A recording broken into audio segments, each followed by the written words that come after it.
على موجات الشباب والرياضة.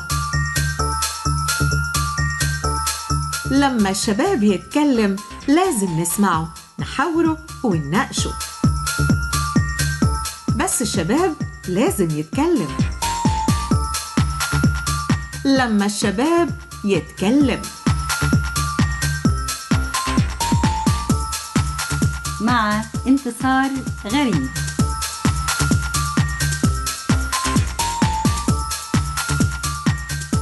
الأثاري والكاتب الصحفي الأستاذ محمد جمعة، الموضوع اللي تحب توجهه للشباب وتلفت نظر الشباب مصر ليه؟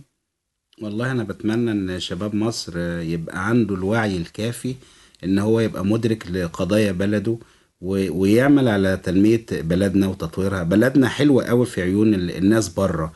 طب احنا ليه ولاد مصر مش حاسين بجمال بلدنا؟ ليه مش بنسعى ان احنا نستغل مقومات بلدنا الجميلة جدا اللي هي مش موجودة في اي بلد في العالم؟ يعني بيلفت نظر حضرتك ان مصر من كبرى البلاد في العالم اللي عندها محميات طبيعية كتيرة جدا ومتميزة جدا.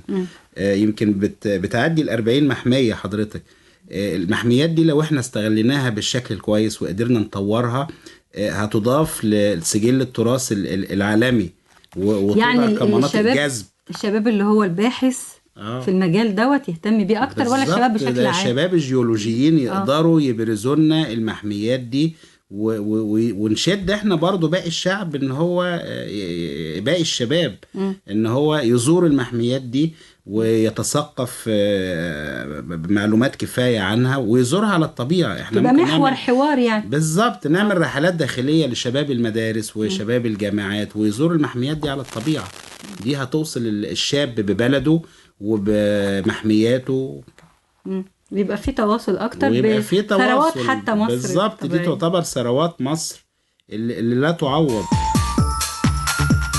لما الشباب يتكلم مع انتصار غريب.